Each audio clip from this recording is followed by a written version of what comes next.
Suppliers bullying the estate agency industry. Today, I'm joined by the very awesome Rupert Collingwood, who is an estate agency broker and outspoken sort of chap from the school of Russell Quirk, who I think you are good mates with. Why do you believe estate agency suppliers and prop tech are bullying the industry? Talk to me.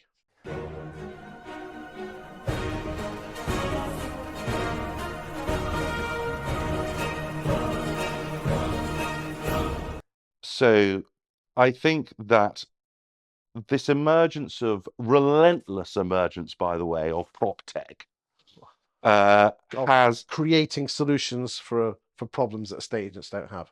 Well, There's there some is damn good, definitely an element of that. there's For some damn sure. good prop tech out there, by the way. Yeah, no, well, there are some absolutely priceless prop tech people out there who understand the industry, they understand the problem, and they've gone about fixing it. And you can spot them quite easily. I think one of the sad things that, slightly tangentially, one of the sad things about those people is that they're like a good plumber. When you find a good plumber, you don't want to tell anybody else because they've been great for you. And so the best prop tech, certainly in my experience, is the stuff that now everybody uses. So we talked earlier about leveling the playing field. Now everybody's on the same thing because they've all got the same bits of tech. But that bit to one side, I think there is an issue here where, certainly from my perspective, since we started the brokerage in 2017, we had to sign up to a number of different suppliers as one, creating our stack, as it were. And one of the things that I've noticed is that when I look at my customers, and I'm talking about my professional customers here, my brokers, my team on the ground, I go out of my way to look after them, and I like to consider myself to be in the trenches with them. When we set our fees, we actually haven't changed our fees for 6 years, frankly speaking, because it's not been appropriate to. The market has not been flying in central London, and I know house prices have been dropping. And house prices have been dropping more. Our industry has become increasingly fragmented, which means there are more people competing for the same amount of stock. In fact, for less stock, actually, I think, as it turns out, at a lower price. So all of those things matter. Yet there is, by dint of the fact that these people are, although they are supplying our industry, they are a tech firm, they feel no responsibility to look after their customer.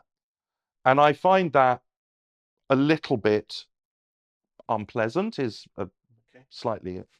I mean, without mentioning names, I mean that some portals are doing nearly 20% growth a year, aren't they? Are you seeing the same with CRMs and other prop tech suppliers? Certainly, my CRM supplier and I have got a good working relationship now. There were moments when we didn't, and as you might have worked out by now, I'm not that shy in coming forward and telling people that that's the case. There are other suppliers, though, who try to hoodwink people into unusual contracts with unusual renewal terms, with consistently high increases in annual fees, who out of nowhere will decide that they need to add a little bit more to their pie, irrespective of what might be being seen by the people that they are selling to. Now, we see this, of course, across all markets.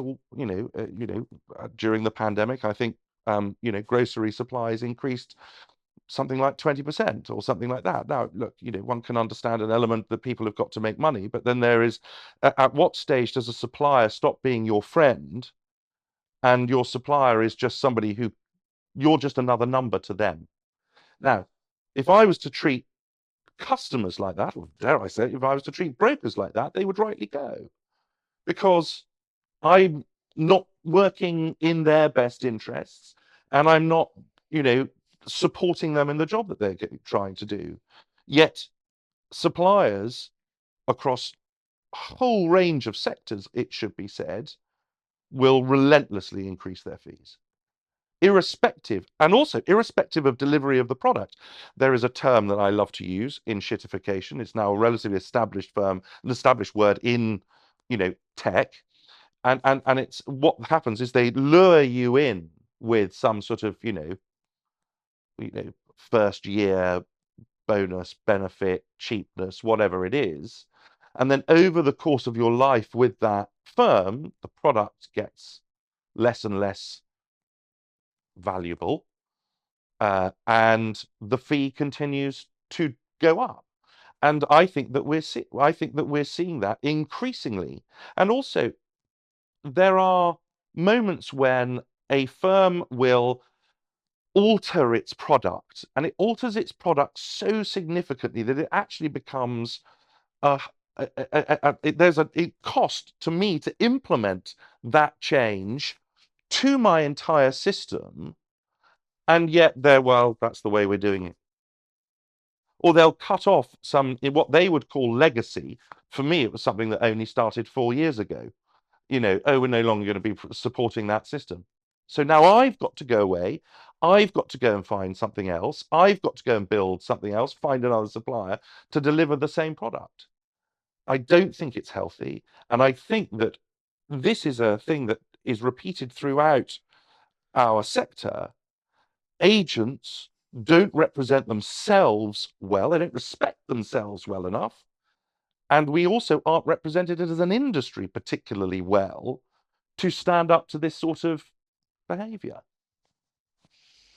Do you agree with Rupert? Put your comments in the comments. Thank you for your time today, Rupert.